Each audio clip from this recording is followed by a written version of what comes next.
Hi, everyone. Welcome to the Ethics Series webinar, Ethics and Technology, Avoiding Traps and Pitfalls. This series is brought to you by the ABA Law Student Division, the Center for Professional Responsibility, and the Young Lawyers Division. Just as a reminder, the ABA membership is free for all law students.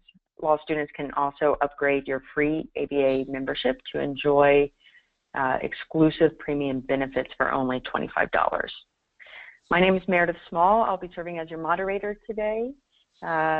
Please do submit your questions throughout the presentation. We'll get to as many of those as we can at the end. By way of introduction, I'm a 2L student at Harvard Law School, and I'm also ABA's Law Student Division's liaison to the Center for Professional Responsibility. Joining me today, we have two presenters. We have Justice Daniel Crothers with the North Dakota Supreme Court, and Ellyn Rosen, Deputy Director of the ABA Center for Professional Responsibility and ABA Regulation Counsel. Justice Crothers, I'll pass it off to you for introductions. Thank you, Meredith, and welcome everyone. My name is Dan Crothers. I'm a justice on the North Dakota Supreme Court, where I've been in residence for just going on 12 years. Before that, I was a commercial litigator for more than 20 years. Throughout my legal and judicial careers, I've been a presenter at lawyer and judge seminars on topics that include technology and ethics and discovery of electronically stored information and other sorts of things related to those issues. Pertinent to the topic today, I am currently a member of the ABA Standing Committee on Ethics and Professional Responsibility, which is the committee within the American Bar Association that has jurisdiction over both the Lawyer Code of Professional Conduct and the Judicial Code, or Lawyer Rules of Professional Conduct and the Judicial Code. Ellyn? Hi, I'm Ellyn Rosen. I'm the Deputy Director of the Center for Professional Responsibility. I also serve as our Regulation Counsel. So my work focuses on what happens after there is a violation of the rules of professional conduct for lawyer or the Code of Professional Conduct for judges. I deal with the discipline piece. I have been here at the ABA going on 21 years, and prior to that time, I was a disciplinary prosecutor, senior litigation counsel at the disciplinary agency in Illinois. Like Justice Crothers, I do a significant amount of speaking not only on ethics and disciplinary topics, but also regarding ethics and technology. And this is, you're going to have a presentation today where Justice Crothers and I usually spend probably 90 minutes or more on this topic. So in our short time today, we're going to give you a kind of a quick and dirty highlight of a few areas where, in our experience, it's really just failing to pay attention to the basics can really end up biting a lawyer in the backside. And so our goal is to highlight for you a few of those areas where that tends to happen, so it doesn't happen to you when you get into practice. And we are seeing an increase in disciplinary cases that relate to lawyers' use of technology, especially with regard to social media and with regard to data security. So the areas that we're going to talk about and highlight for you in this overview are use of the cloud, data loss, whether you're using public Wi-Fi or using other devices, and some social media issues. So before we dive in, I want to talk with you a little bit about the model rules of professional conduct and where we see ethics and technology most frequently intersecting. So the first is going to be the Rule 1.1 that relates to your duty of competence. The second is going to be confidentiality of information, Rule 1.6. And when we talk about the cloud, we're going to cover Rule 5.3, which deals with outsourcing, the use of outside providers. And when we get into talking about the use of social media, we'll be talking about those advertising rules and communications regarding a lawyer's services, Rule 7.1 and 7.2. And Justice Crothers will start our focus on those latter rules. So let's start with competence and ABA Model Rule 1.1. That is the rule that provides you with guidance on what you need to know and do to be a competent lawyer. In 2012, the American Bar Association amended Comment 8 to Model Rule 1.1 to give lawyers some better guidance about their competence obligation when using technology. The comment to Model Rule 1.1 already said that in order to be a competent lawyer, you have to keep abreast of changes in the law and its practice. But given the advent of technology and the fast pace with which it continues to evolve, we wanted to give lawyers a little more help. So we added these few words that said, you also have to keep abreast of changes in the law and its practice, including the benefits and risks associated with relevant technology. So what's relevant technology? Well, obviously it's going to include the technology that you use in your practice, and to the extent that you're using, for example, your personal device for work purposes, it's going to include that too. But an important piece for you not to forget is that it also includes the technology that's being used by your clients, because they're going to be communicating with you via these technologies. And just because you use a technology, it doesn't mean you really understand how it works and what the risks are associated with its use in the context of your work as a lawyer. So the touchstone is going to be reasonableness. And you've all learned about what's reasonable. What's reasonable depends on the circumstances. So when you get into practice, don't hesitate to ask questions. Talk to your supervising partner. Talk to your fellow associates. Talk to your office IT staff. Or if you're out on your own, talk to us. Talk to the ABA Center for Professional Responsibility. You heard Meredith mention, you can choose five entities in the ABA to join for free. That includes the Center for Professional Responsibility. If you go for that premium membership, you'll get copies of the model rules, et cetera. But we're always here to help. And we also have a legal technology resource center. For example, when Justice Crothers talks to you about cloud computing, if you go to the website for the Legal Technology Resource Center, there's a map. You click on that map and you get the relevant ethics opinions from state and local bar associations that deal with cloud computing and your ethical obligations. Talk with the law practice management advisor in your state or local bar association. I mean, really just ask questions. Don't be afraid to ask. So the next rule is Model Rule 1.6. That's a confidentiality rule, and that's tethered to your competency obligation under Rule 1.1. Rule 1.6 says you have to maintain confidential client information relating to the representation of your client. So again, in 2012, to address ethical concerns relating to technology, the ABA amended Model Rule 1.6 to make it clear that lawyers have to take reasonable steps, again, reasonable, not only to prevent the unauthorized or inadvertent disclosure of confidential client information, because that's really where it was focused on before technology took over our lives and our practices, but also to prevent the unauthorized access to this information. So what's reasonable?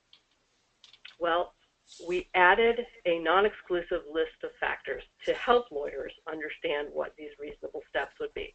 And they include, what is the sensitivity of the information, the likelihood of its disclosure if you don't take safeguards, the cost of implementing these additional safeguards, the difficulty of implementing these safeguards, and the extent to which doing so might make it more difficult for you to represent your client. These are things you need to have conversations with your clients about. And perhaps the most important, because this was a great fear by lawyers, and we heard a lot of this before we amended the rule and its comment, mere inadvertent or unauthorized disclosure of or unauthorized access to confidential client information does not by itself get you disciplined.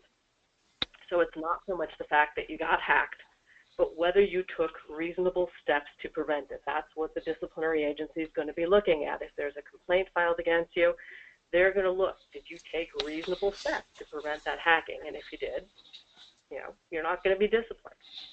So what does that mean? Did you use reasonably available administrative, technical, and physical safeguards? Did you make sure your firewalls were up? And we'll talk a little bit more about that. when we get to a hypothetical in our presentation. Did you encrypt information? So that is a brief overview of the two primary rules. As I said, Justice Crothers will cover Rule 5.3, and we'll get into the 7, the advertising piece, a little bit later when we talk about the social media piece. So I'm going to turn it over now to Justice Crothers to talk with you about cloud computing. So, keeping in mind the admonition of Rule 1.6 and client confidentiality and taking reasonable steps, let's apply that to a particular technology. And the technology I'm going to start with is cloud computing. These are the jurisdictions up on the screen that have ethics opinions that allow some sort of electronic storage of confidential client information. You'll note by the dates they range anywhere from about 1999 to fairly recently. I think certainly in the teens. I'm not sure what the latest one is, but I know there's a 13 on there at least. And what these different ethics opinions are saying is that lawyers, generally speaking, or at least per se, do not violate the confidentiality requirements and the other rules of professional conduct if the lawyer uses a cloud resource. So let's start with that. What is a cloud resource? Whenever I give this seminar in person, I ask by a show of hands how many in the audience are using a cloud resource, and about a half, maybe 2/3, raise their hand, and a third to a half say they are not. I then show a couple screens of what might be cloud resources and ask the question again, and of course everybody's hand goes up saying they're using a cloud resource. The definition of cloud computing is this. It's a noun defined as internet-based computing in which large groups of remote servers are networked so as to allow sharing of data processing tasks, centralized data storage, and online access to computer services or resources. Typically, when asked, people say, well, I'm using Dropbox, so that'd be a cloud resource, and they limit it to that sort of thing as storage. But they overlook that Gmail or Microsoft Network, MSN, or Hotmail is a cloud resource. They overlook that Windows 365, where word processing is done on somebody else's server and the information is stored somewhere else. They overlook that that is a cloud resource. And so when you are looking at this from a lawyer perspective, you have to be mindful that much of what we do puts information out there on the internet. And so the cloud resource utilization is high and going higher. Our obligation when using that cloud resource is, as Ellyn explained, be mindful of Rule 1.6 and the reasonableness of efforts we take to maintain the security of that information, both from us losing it and from somebody else gaining access to it. Again, these ethics opinions really scan the spectrum from can a client's files be all scanned electronically and kept electronically as opposed to paper, to whether I can use Dropbox or something like Dropbox. So if you want to use a particular resource in your practice, in your jurisdiction, I would suggest that you use the page we have up in front of you as a way of at least starting your research whether your jurisdiction has allowed for cloud resources. When you're evaluating the reasonableness of using cloud resources, the good starting point is if you have access to it and it is convenient, it means others have access to it and it may be insecure. And so that is the starting point. If you are handling a matter that requires high confidentiality or utmost secrecy, it may mean that you should not be using cloud resources. If you are using cloud resources and have high security but not utmost security so that it's something that would be reasonable to continue using a cloud resource, you may need to take further steps such as encryption or in communicating with a remote server. In other words, when you upload your Dropbox, that you use a VPN, a virtual private network, that encrypts the transmission. And of course, then you'd have to be concerned about whether your data, when it goes to a final resting place, is going to be encrypted as well. And so those are the reasonableness considerations you're going to want to be taking into account.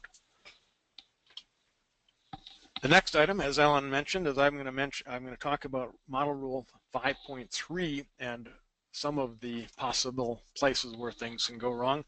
Rule 5.3 is a rule that relates to responsibilities regarding non-lawyer assistance. And that's assistance as in somebody is helping me, not assistant as in the noun, the person helping you. And generally speaking, what this rule says is that a lawyer who employs, retains, or associates with non-lawyers in the delivery of legal services must use reasonable efforts to assure the non-lawyer's conduct is compatible with the lawyer's professional obligations. And so in the context of what we're talking about today, if you are hiring an outside vendor to help with your email system, if you're using Dropbox to store confidential client information, if you're using some other electronic resource, you need to think about the vendors you're using or those who are assisting you within your law office, working with those vendors in satisfying your duties of competence, in satisfying your duty of diligence, your duty of confidentiality, and your duty of safekeeping the property. And so whenever you're using a third party, you need to be thinking about your obligations under 5.3. And as you see on the screen, in the process of evaluating whether your obligations are being met, we suggest you think about a vendor security for the particular resource. Again, let's say we're using a Dropbox type of location where we're storing client information. What are the security measures taken by that provider? Unfortunately, this means you'll probably have to read the terms of use. And of course, as lawyers, you've all done that before you opened up your Dropbox account. You've all done that before you open your Gmail account. And so it's nothing new, right? I always get a good laugh in person when I ask that question. So look into the terms of use. What happens if there is a problem? Evaluate the vendor's business stability. Find out where they're located. Are they in this country or are they somewhere else? What is their privacy policy? What are their terms of use and license agreement? The interesting thing is, for a long time, the storage resources like Dropbox of the world had as part of their agreement and license that they owned the data that was loaded up to their site. And for the only time in your life, you're going to say, thank you, child pornographers, because the FBI went to a cloud storage company and said, with a search warrant, and said, we'd produce this, and they did. And they said, you guys have a lot of pornography, child pornography on here. Who owns that? And the company said, well, the person who put it there owns it. And they said, well, your terms of use say you own it. And they said, no, we didn't mean that we owned it. It means that, and so they actually changed their license and terms of use because they were purporting to own a lot of child pornography that was not really within their business plan. So look at the terms of use, look at the policies and procedures for handling the confidential information, look at who they say has access to the equipment that's storing your client's confidential data. And there are some resources out there that you can find if you want to pursue that some more. Ellyn, can you take the hypothetical? I'm going to take the hypothetical. If you can slap that up there, that would be great. So you all have this accessible to you in the handout. So I'm not going to read through this entire thing, but just paraphrase this, which is that you've got first-year associate Anthony, and he's traveling on business, first time by himself on a case, realizes he's got an upcoming discovery deadline, goes to work at the all-night coffee shop around the corner, and from his laptop logs into public Wi-Fi. Drafts his discovery responses, flags in the comments some questions for his client, emails the drafts to his client from his Gmail account, his personal account, because his VPN's not working, includes some more questions for his client in the body of the message, and in the morning, can't log on to his laptop because he saved the documents in his personal cloud account. He's able to use the Hotel Business Center computer, download them, save them on the desktop, logs into his Gmail, sees that his client has responded, happens to be that his client was sitting in the airport and also using free public Wi-Fi, emailing Anthony responses to his questions and posing some other questions about liability and settlement. Anthony responds, revises the drafts, saves them back to his cloud account, downloads them onto his flash drive, sticks the drive in his front shirt pocket, logs out of the hotel computer, doesn't delete that document from the desktop, quickly packs, checks out, heads out to a client meeting, but doesn't notice that that flash drive is now sitting on the hotel room floor under his desk. So there are a number of reasons Anthony could be in a bit of trouble. The first is his use of the public Wi-Fi. The second is using his personal email account over the public Wi-Fi to email his client. We've got his use of the cloud, which Justice Crothers just discussed with you and talked about security issues there. His use of the hotel computer, saving the documents on the hotel desktop and not deleting them before he left. His client's use of Wi-Fi. Remember, earlier I talked about you have to be cognizant of what types of technology your client is going to be using when they communicate with you. And you need to have conversations about that, set the expectations. And then we've got that flash drive, which we're not sure whether or not that was encrypted or not. So let's start with the Wi-Fi. What's the danger with Anthony using that coffee shop's public Wi-Fi? So there are a number of dangers associated with the use of public Wi-Fi. Wi-Fi, public Wi-Fi, is generally provided on, Dan, would you mind advancing for me? Oh, sorry. That's okay. So public Wi-Fi is generally provided on an as-is basis, so that wireless configuration is open, which means you don't need a password, and encryption isn't enabled. One more slide, please. You really have no way of knowing what, if any, security measures the provider has taken. You don't know if that public wireless connection has been corrupted. So, you know, it's a buyer beware. And I think when you look at Anthony's work, it clearly involves confidential client information relating to the representation. So I would say it's arguable as to whether Anthony has taken reasonable precautions to protect that information from unauthorized access. So why is that the case? Well, as I said, public Wi-Fi is risky, and one risk is something that's called a man-in-the-middle attack. And that includes something called the cloning or twinning of that public Wi-Fi network. Someone with a router could be sitting across the room in the coffee shop from you, capturing all your traffic, because instead of logging into Starbucks public Wi-Fi 1, you logged into Starbucks public Wi-Fi 2. Well, Starbucks public Wi-Fi 2 isn't the Starbucks public Wi-Fi. It's the clone that that person sitting across the room has created so that they can capture all of your traffic by making it look like you had logged into the coffee shop's Wi-Fi connection. Unencrypted data. Talk a little bit about encryption. Data that is unencrypted and transmitted wirelessly can be intercepted and read with increasing ease and speed, and it can be done by anyone, cheaply.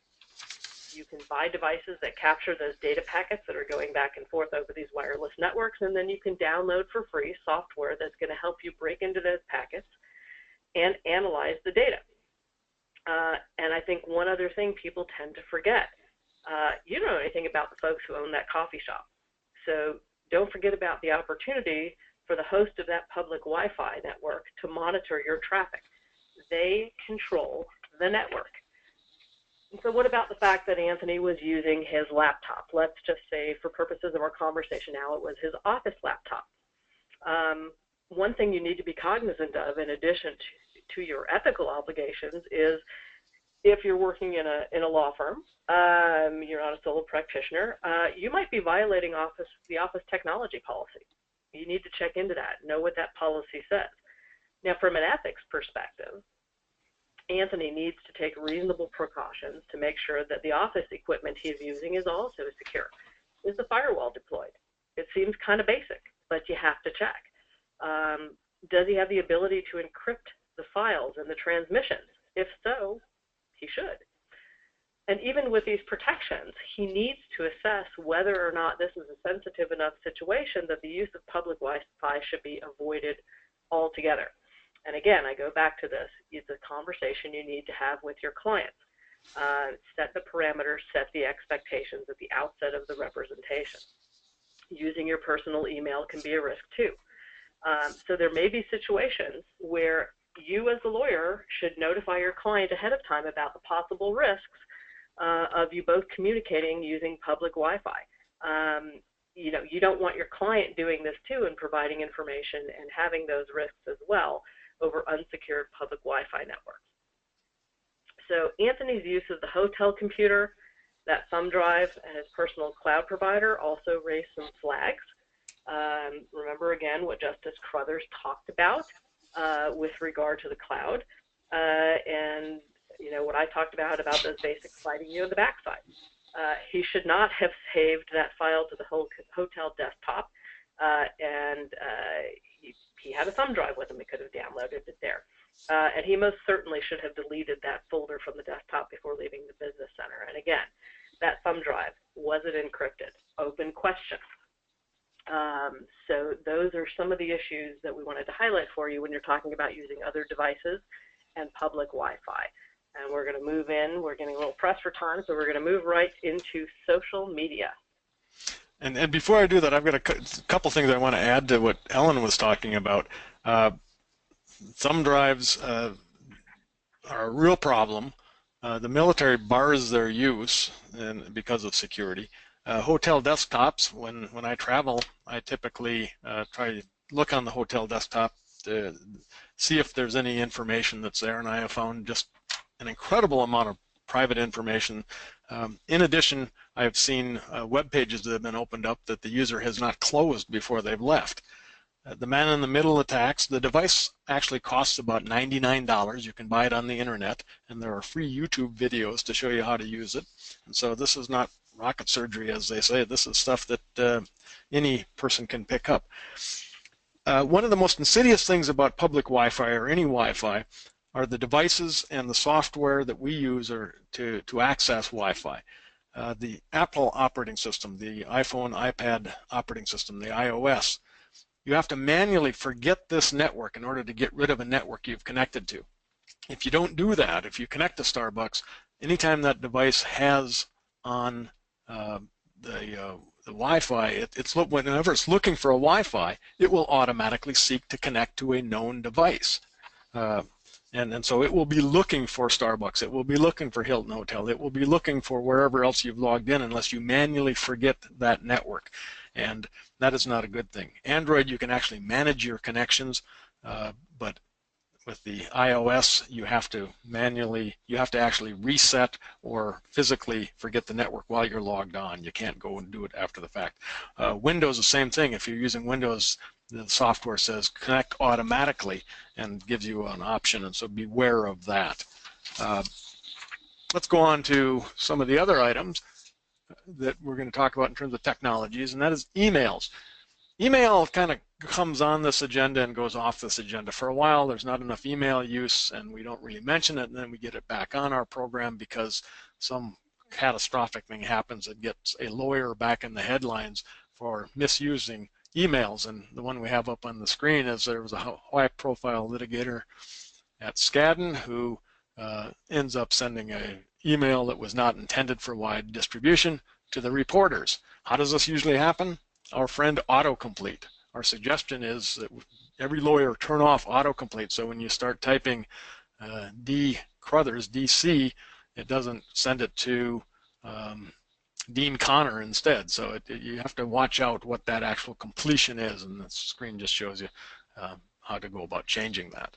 But the takeaway is when you're sending email, make sure it's sent to the right recipient. If you're attaching something to the email, make sure that that email has the right attachment. And my practice is I physically double-click on the attachment, open it to verify it's the right attachment before I send it. Other email issues that might come up: are you using a spam filter? If you're not, you're wasting a lot of time reading junk email. But manage who is on your whitelist. Manage who can get through your spam filter, including courts, because with e-filing and e-notification from courts, it's kind of a bad thing for the judge to be wondering where you, the lawyer, are and why you're not responding.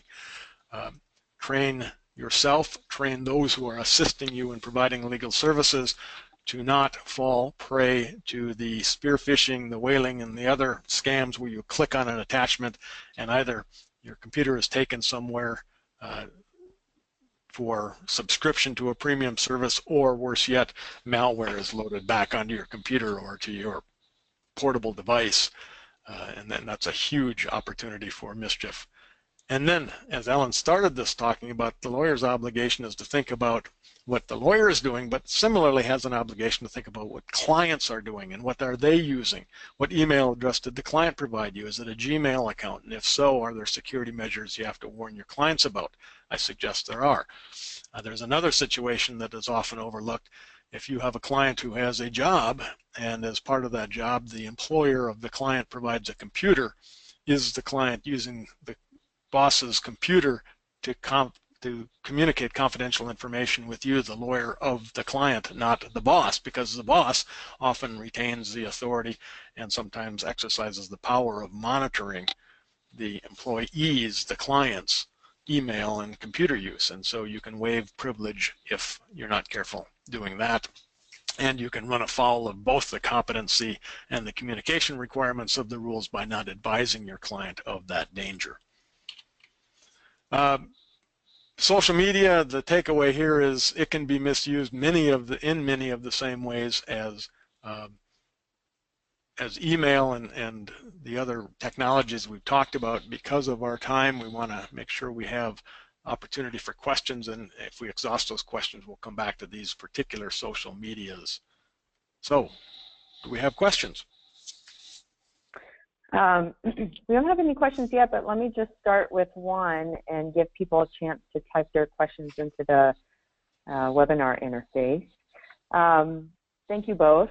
My question is, this is Meredith, for those of us who aren't tech savvy or who are working for an employer who isn't that tech savvy, you know, I think we might feel more nervous about making sure we're in compliance and meeting the reasonableness standards that are baked into these model rules. So do you guys have thoughts on, you know, how to turn to get a minimum level of, you know, tech skill that we need to, you know, to survive in this new system? Sure. You know, I mentioned earlier the ABA Legal Technology Resource Center. It has a wide variety of resources on all sorts of subjects, including use of social media, because an area that is becoming particularly rife with peril regards use of social media in the litigation context.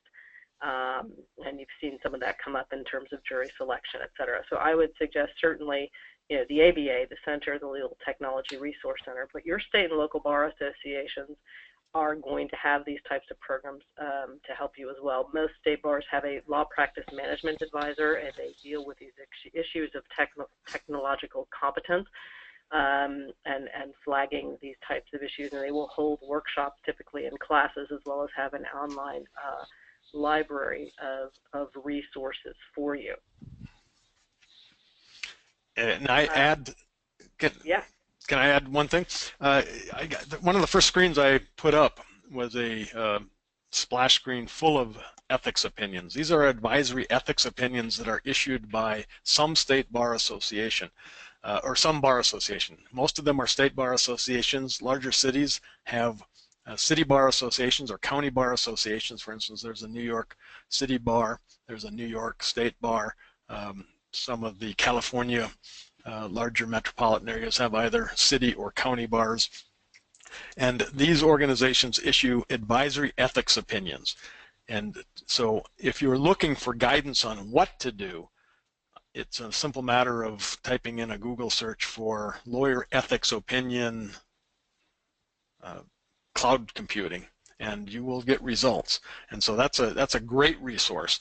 And I think your question is actually a good one, because we do hear from lawyers who go into practice. They come out of law school a little bit sensitive to these issues. They go into a practice and they find that the managing partners or the older lawyers in the firm are not paying attention to the technology aspects of confidentiality and diligence. And I keep bringing up diligence because if you have everything stored on the internet accessible Dropbox and you cannot access that when you need to go to court, you can't deliver the legal service. So you have to be able to get it as well as to put it. And there are lawyers in practice that don't pay much attention to this, and so younger lawyers do go into organizations and are faced with very real issues. And I have talked to lawyers who are wondering what to do with it, so your question's a great one. Ellyn, I think you had something more? No, thank you. That was actually, that was where I was heading, and I just wanted to check with Meredith as to whether she had some additional questions that had come in. And, no other questions. Yeah, no other questions have come in, so I can keep asking. Or if you guys want to turn to the social media piece, I think that's probably a popular topic. Yeah, I actually wanted to talk a little bit about LinkedIn endorsements. Because if you take a look, the ABA Legal Technology Resource Center and Law Practice Division does a technology survey every year. And in 2014 and 2015, what that survey found was pretty much well over 90% of the legal profession uses LinkedIn, regardless of firm size.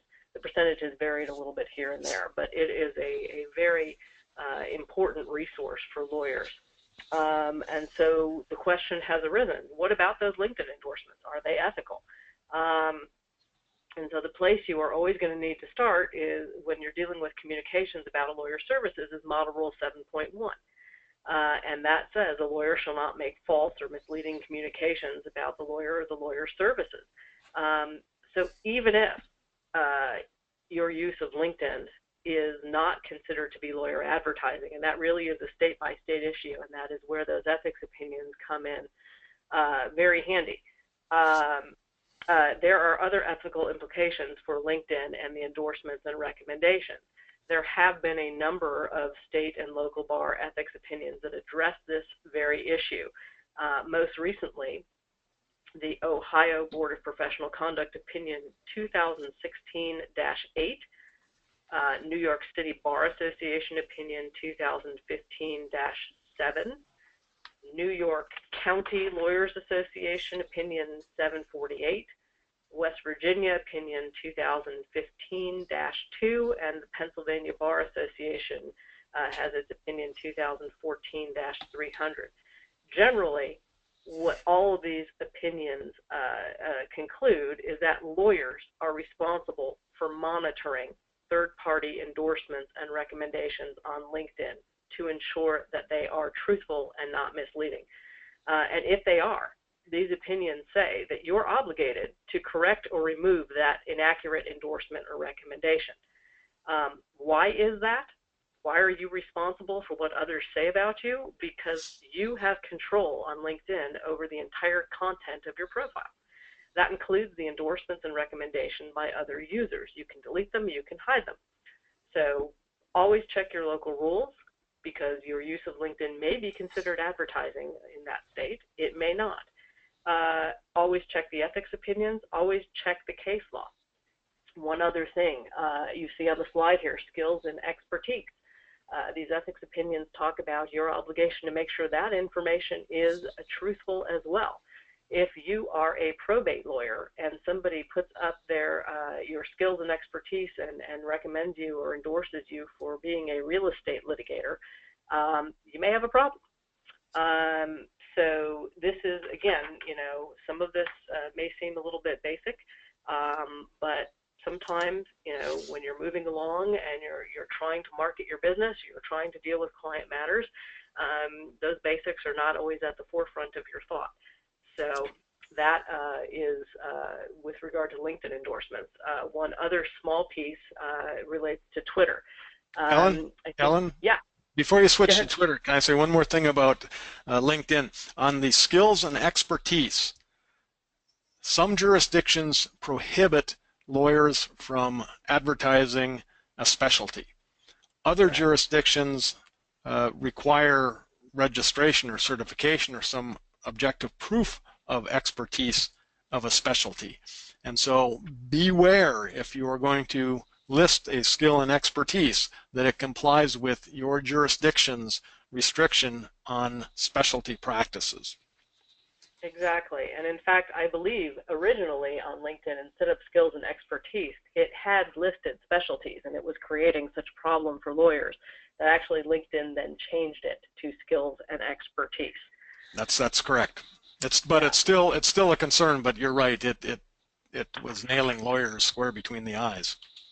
Yeah. There's So, your Twitter. On to Twitter. What not to tweet? I think it's probably fair to say that the past 17 months have shown all of us just how interesting Twitter can be. Be mindful about what you tweet. Remember, Rule 1.6 applies here too. This slide shows you some examples that have landed lawyers in hot water. So, again, you've got 140 characters. Be careful. The other thing is you need to be careful, as I mentioned, about 1.16. If you're an M&A lawyer and you just happen to tweet, just went out with my partner for dinner in Bismarck, North Dakota, you may have created a problem there because by revealing your location, you may have revealed something about a discussion of a proposed merger of two companies. So again, be mindful of what you tweet, be careful, and hopefully that will help all of you kind of navigate these issues and stay out of trouble. Justice Crothers, anything you wanted to add? Well, I add this to Twitter. There was one screen I skipped over on other social media, and to knit all of them together, it really is a caution about what you say because you are not entirely sure to whom you are saying it.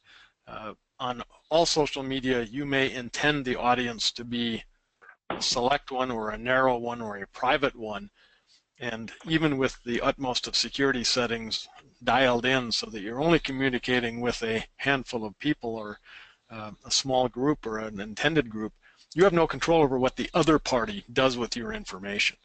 And so you have to be mindful that this is a one-to-many relationship, and it's a form of communication that really poses some potential problems for lawyers.